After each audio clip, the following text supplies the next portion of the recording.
नमस्कार दोस्तों। तो आज के इस वीडियो बनाने के पीछे मेरा मेन मकसद ये था कि आप लोगों की बहुत सारी क्वेरीज आ रहे हैं, सवाल आ रहे हैं कि टाइम मैनेजमेंट कैसे करें, पढ़ा हुआ याद नहीं हो रहा है, और बहुत सारे ऐसे मतलब कि पर्सनल लाइफ में बहुत ज़्यादा डिस्टर्ब हूँ, फिर कैसे पढ़ाई करूँ, ऑलरेडी एक जॉब में हूँ तो फिर कैसे पढ़ाई करूँ। तो उसके लिए मैं बताना चाहता हूँ कि ये जीवन सिर्फ आपको एक बार मिला है। अगर आपको ये एग्ज़ाम क्वालिफाई करना है तो इसी जीवन में क्वालिफाई करना है। तो समस्याएं तो जीवन का पार्ट है। समस्याएं आपको जीवन में ऐसा कभी एक ऐसा दौर नहीं आएगा कि जीवन में समस्याएं नहीं। और जितने भी लोग सफल होते हैं, आईएएस बनते हैं या पीसीएस बनते हैं, कोई भी एग्जाम क्वालिफाई करते हैं, bank, PO, clerk, SSC, railway, सबके जीवन में समस्याएं थी। उन्होंने उस समस्याओं के साथ रहकर स्ट्रगल किया, तैयारी की और सफल हुए। तो ऐसा इसलिए, अगर आप चाहते हैं कि आपके जीवन में ही सिर्फ समस्या है तो आपका एक को मिसकंसेप्शन है, आपको उसको मिसकंसेप्शन को दूर करना पड़ेगा। और मैं एक बात और बताना चाहता हूं आप सबसे कि ये जो एग्ज़ाम है, कोई भी एग्ज़ाम है, ये एक बार अगर आप तैयारी कर रहे हैं, अगर आप सफल हो जाते हैं तो आपका जो जीवन है वो बिल्कुल बदल जाता है, एक नया जन्म होता है। आप विश्वास भी नहीं कर सकते कि सफलता क्या होती है। आपके जो दोस्त हैं, रिलेटिव हैं, कोई भी हो, कितना करीबी हो, सबका नज़रिया आपके लिए बदल जाता है। और कल तक आप जो एक साधारण इंसान थे, आप XYZ जो भी हैं, आपका नाम है, वो थे, लेकिन आज के डेट में आप महान बन जाते हैं। आपको एक अलग तरीके से ट्रीटमेंट मिलता है, वो मैं शब्दों में बयान नहीं कर सकता। वो आपको, अगर वो सफलता का स्वाद चखना है तो उसके लिए आपको सफल होना पड़ेगा। और सफल होना आसान भी नहीं है, क्योंकि आप खुद देखिए, अगर मैं बीपीएससी की ही बात करता हूँ तो 3 लाख लोगों ने फॉर्म भरा था और मात्र 300 सीटें थी। तो कितना होता है? 0.1%, 1% भी नहीं, 0.1%।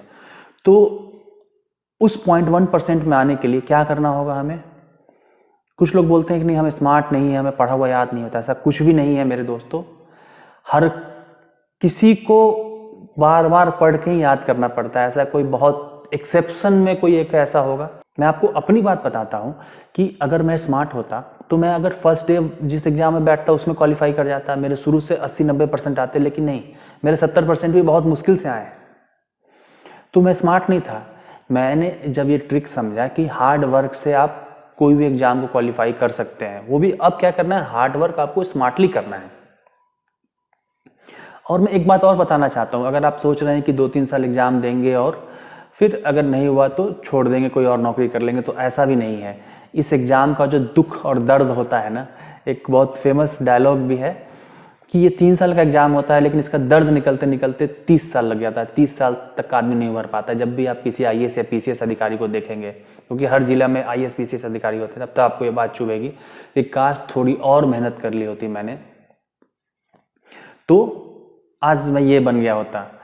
और मैं बार बार ये कह रहा हूँ कि इस जीवन को आप कैसे गुजारना चाहते हैं? एक स्ट्रगलिंग, एक फेलियर का स्टैम्प लगा के जीना चाहते हैं, या एक सक्सेसफुल आदमी जिसकी समाज में मिसाल दी जाती है, जिसको लोग हर चीज़ में इज्जत देते हैं, वो बनना चाहते हैं? और दोनों में ज़्यादा का अंतर नहीं है।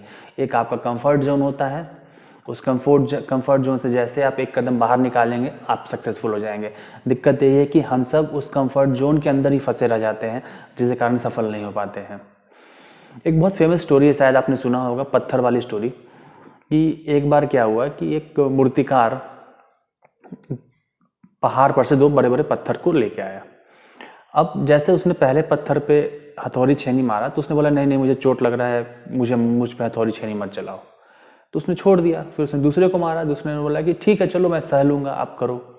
कुछ दिन बाद उस मूर्तिकार ने जिस पत्थर से बहुत ही मजबूत एक और बहुत ही सुंदर एक मूर्ति बनाई। तभी एक मंदिर से कुछ लोग आए मूर्ति लेने के लिए, उन्होंने उस मूर्ति को ले लिया। जब वो लौट रहे थे देखा उन्होंने कि एक पत्थर ऐसी फेंका हुआ है। उन्होंने कहा ये पत्थर किस बात का है? उसने कहा कि नहीं ये फालतू पत्थर है, किसी काम का नहीं है। बोला ठीक है चलो हम इसे ले जाते हैं। बोला आप क्या करेंगे इसका? बोला हम क्या करेंगे, हमारे नारियल फोड़ने के लिए जगह नहीं है, तो इस पर लोग नारियल फोड़ा करेंगे। अब हुआ ये कि जो पत्थर शुरू में थोड़ी सी उसने मार बर्दाश्त कर ली, वो एक अब उसकी पूजा की जाएगी, और जो थोड़ी सी मार बर्दाश्त नहीं कर पाया अब उस पर जिंदगी भर उसको मार सहना है। तो वही बात है, अगर आप थोड़ा सा मेहनत कर लेते हैं, आप सक्सेसफुल हो जाते हैं, सफल हो जाते हैं, तो आप जो जीवन जिएंगे रिजल्ट के बाद आपको स्ट्रगल नहीं करना है, लेकिन आप वही अगर आप थोड़ा कम मेहनत करते हैं तो आपको पूरी लाइफ स्ट्रगल करना है। इसलिए थोड़ा सा और पूछ देना है, थोड़ा सा और पूछ देना है। और एक बात और बताना चाहता हूँ कि हर चीज़ की कीमत होती है, सफलता की भी कीमत। सफलता की कीमत क्या होती है? आप क्या क्या सेक्रीफाइस कर रहे हैं। मेहनत हर कोई करता है लेकिन सेक्रीफाइस नहीं करता है। अगर आप चाहते हैं कि आप जितनी शादियां हैं सबको अटेंड करें, जितने अपने दोस्त हैं सबको खुश रखें, जितने अपने रिलेटिव हैं सबको खुश रखें, और फिर आप इस एग्ज़ाम को क्वालिफाई कर लें, तो अगर आप करते हैं ऐसा तो आप एक्सेप्शन ही होंगे। आपको हर चीज़ को सेक्रीफाइस करना पड़ना, त्यागना पड़ेगा। बिना त्यागे हुए आपको ये सफलता नहीं मिलती। आप जब तक सफल नहीं होते हैं तब तक आपको हर चीज़ को भूलना पड़ेगा। एक विवेकानंद की बहुत ही फेमस लाइन्स हैं, वो मैं कहना चाहता हूँ कि एक विचार को लो, उस विचार को अपना जीवन बना लो, उसके बारे में सोचो, उसी के बारे में सपने देखो, उसी विचार पे जियो, अपने मस्तिष्क, मांसपेशियाँ, नसों, शरीर और के हर हिस्से में उसे डूब जाने दो, सभी विचार को किनारे रख दो और उसी विचार के बारे में हर पल हर मिनट सोचो। यही जीवन में सफल होने का तरीका है।